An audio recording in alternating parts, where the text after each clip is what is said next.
Yo, what's up guys? Welcome back for another DevPro video. So Nationals went great, so it's time to update the deck again post Tachyon Galaxy. Overall, Frog Monarchs are still a very decent pick to compete with the current top tier decks with the current metagame. Evil Swarms, Tidal Mermails and even Elemental Dragons, or Dragon Rulers as they are called now, are a pretty good matchup for the deck. On the other hand, Judgment spellbooks are pretty much an instant lose for Frog Monarchs, but I'll focus on those in one of my later videos. In this video I want to talk about two very solid counters to the current metagame, which are first of all Angel 07, but a bigger threat to the current metagame in favor of Frog Monarchs is Obelisk. Alright, let's see some duels and of course a small deck profile at the end of the video. My first opponent here is playing Elemental Dragons. I believe I get to start. Yeah, as you see here, at that moment I obviously didn't know that he was playing Elemental Dragons or some kind of Elemental Dragons, seeing as he's playing One Day of Peace and also the Light and Darkness Dragon. My opening hand is pretty sweet against Elemental Dragons, like the Maxian opening hand, the Obelisk, the Light and Darkness Dragon, the swap. So I see here that he's just going to activate this One Day of Peace, so I was thinking maybe he's playing like Dark World or maybe Spellbooks. So I wasn't expecting him playing Elemental Dragons. So I'm just going to pass. And leave the swap on the field and discard the Ryza. So now I see that he's playing Elemental Dragon, so I'm immediately going to drop that Maxi and get some nice draws off if he decides to go ham. I probably just had to stop, since now I think I got like 4 draws off of the Maxi. And he again makes a strange move, tributing for Light and Darkness Dragon. With the Treeborn Engrave, I can just return or reborn the Treeborn 4 times and special summon it the 5th time, dropping that Light and Darkness Dragon to 800. And this should be a pretty much GG thanks to the enemy control, since my plan is here: bring back the Treeborn Frog, Econ in the standby phase, take that Dragossack, use this effect so I can get 2 tokens. Then I have options. I can go for my Light and Darkness Dragon to negate his Light and Darkness Dragon, seeing that he's pretty much, it does not have any outs. Or I can just put Obelisk on board, since Obelisk should be pretty much GG against Elemental Dragons, unless Dark Hole. So he obviously scoops there. Next, my opponent is playing Evil Swarms, and look at that hand. He opens with like Tour Guide, Rabbit, Kyrkion, and he draws into another Rabbit. So he's obviously going to summon his Rabbit. I have to Veiler, and he's going to set 2 back row, and he's going to Rage Quit, since I'm going to storm his back row. Justice. That's the feeling I have after this match. With this broken hand. Alright, it was a quick game. The third duel of the video, again my opponent is playing Elemental Dragons. I think that's the more interesting matchup to see. I get to start again. My opening hand is okay. Enemy control, already a Monarch, swap, to send the 3-1 to the grave, and the Fader to stop a possible OTK. So see here that he's playing Elemental Dragons, and I look at my opening hand that I see no Maxi or no immediate counter to Elemental Dragons, like no Light and Darkness Dragon, no Obelisk, no Maxi, no Angel 07. So I didn't have a comfortable feeling at that moment. He only gets, luckily only gets 2 cards of the Super Rejuvenation. And lucky me, I draw into a 3rd swap, so I'm going to MST his back row in the standby phase, then bring back the Treeborn. And here my plan was to go special summon the swap, mill the Ronin Totem, and special summon the Ronin Totem in attack position, but I make a misclick, since my plan was to just attack both tokens, also tribute the Treeborn for Chaos as I do here, but in main phase 1, so now Chaos would have been able to attack directly for 2-4, and then as I do now in main phase 2, bounce the Chaos back to my hand and go for Kachi. Also very funny and maybe something very important is that if you go for Gachi, their opponent, if he's playing Elemental Dragons, they always go for Big Eye, and that's the thing you want them to do, since most of the time you'll have your enemy controller in hand, or just keep it in hand, just in case if they go for Big Eye to make some big plays. So he's just going to pass, and I immediately see the opportunity to drop my Light and Darkness Dragon to take control of the game. So now he needs to waste a lot of cards to get rid of it, since he doesn't have a breakthrough skill. So as you see here, yeah, he's going to make some minuses. He pretty much has to, without a breakthrough skill, yeah, he has to make some minuses to get rid of Light and Darkness Dragon. He's just going to set this Heavy Storm, my turn again, and here I draw into a Maxi, so that lets me, since I still have the swap in hand and I drew a Maxi, I decide to bring back the Treeborn, so the Light and Darkness Dragon drops to 800, then normal summon the swap and mill, I think, my last Treeborn from the deck, or the second Treeborn. Yeah, definitely going to mill a Treeborn, and then just attack for 18, and then in main phase 2 activate the swap to bounce back the Light and Darkness Dragon, so next turn, if I survive, normally I do with the Fader and the Maxi, I can just put that Light and Darkness Dragon on board again.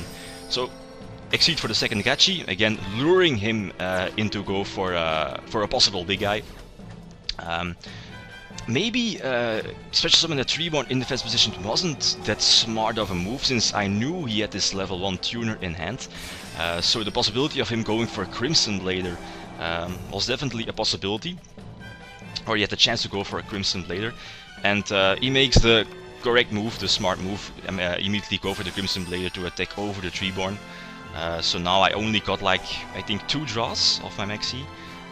So now I cannot get any tributes to the field, but he's only at 3,400 life points, and we pretty much know that Elemental Dragons don't play a lot of back row outside of, yeah, breakthrough skill and, yeah, return from a different dimension, and maybe Raigeki break.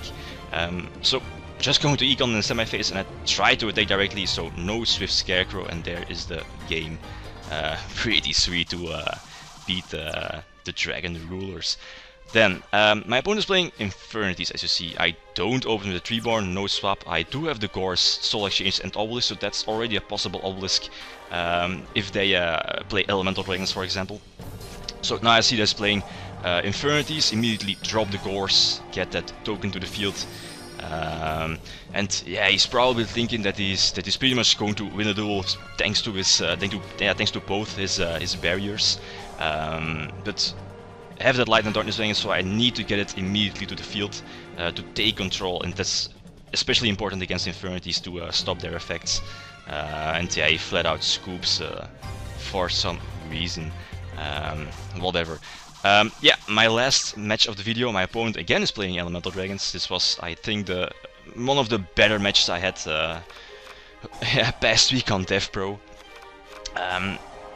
Yeah, so now I see that he's playing Elemental Dragons, and I look again at my opening hand, and again I don't see any counters like Maxi, Light and Darkness Dragon, Obelisk, Angel 07.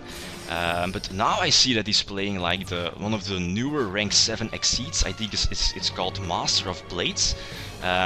It's like when it's targeted by a card effect, so spell, trap, I think, or monster, you can negate it by detaching a card and then also destroy another card on the field, so I cannot use my enemy controls to get rid of it.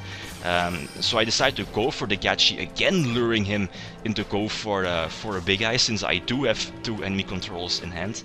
And the Gorse is also going to play an important role to get rid of the Master of Blades.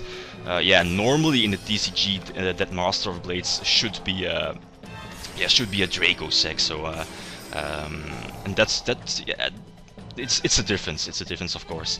So as expected, he's going for the Big Eye, and he's going to attack directly with his Master, and obviously I'm going to drop the Gorse, get a huge token to the field. So yeah, pretty much Gorse was my, I think, yeah, my only decent out to get rid of the Master of Blades, since yeah, Gaia's targets, any control targets.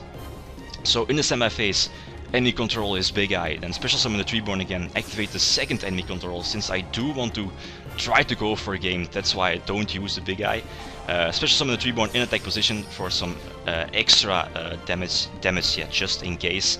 Attack over his Master of Blades and push for a game unless he has Swift Scarecrow, but he doesn't. So this is like a pretty sweet feeling, like OTKing elemental dragons, or yeah, dragon rulers.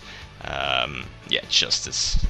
Alright, yeah, off to the deck list. So, yeah, my current deck list, sadly, Illusory Snatcher is not an option anymore, so I decided to drop them for the mandatory and much needed hand traps. 3 Maxi and Double Veiler is, I think, a must now for the deck.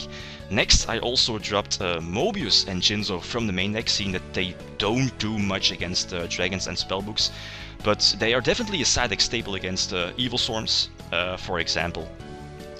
Obelisk main deck is currently, I think, a must. Instant win against dragons, since they don't main outs to it, outside of, yeah, Dark Hole of course, and not a lot of people are maining Dark Hole at the moment in dragons. It's also amazing against Evil Storms and Mermails to some extent, although playing against Mermails, which can make a tester with relative ease, makes it you have to play it very cautiously if you have the Obelisk in hand. Angel 7 is also pretty much an instant win against dragons, but it's not good against the other decks, so I'm going to drop it from the main deck, but I'm definitely considered as a side deck staple for the deck, and also definitely in the current metagame. Why no Vanity's Fiend? I started playing maining one before I was trying out the Angel 07. It's definitely, of course, a solid card, and I'm definitely going to play it in the near future, but I want to try out a few other cards first before I'm going to play the Vanity's Fiend again.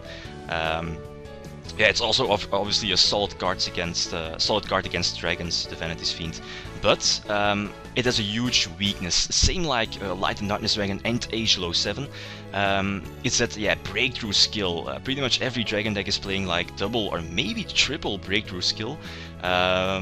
And that's basically one of their best answers to cards like Vanity's Fiend or Christia or whatever, or Angel 07, since if you have Vanity's Fiend face up on the field and they have a breakthrough skill on the field or in their grave, they just activate their breakthrough skill on your Vanity's Fiend, go for Big Eye, and if you don't have a Veiler, they're going to steal your Vanity's Fiend, and then you're pretty much locked, since you cannot special summon your Treeborn.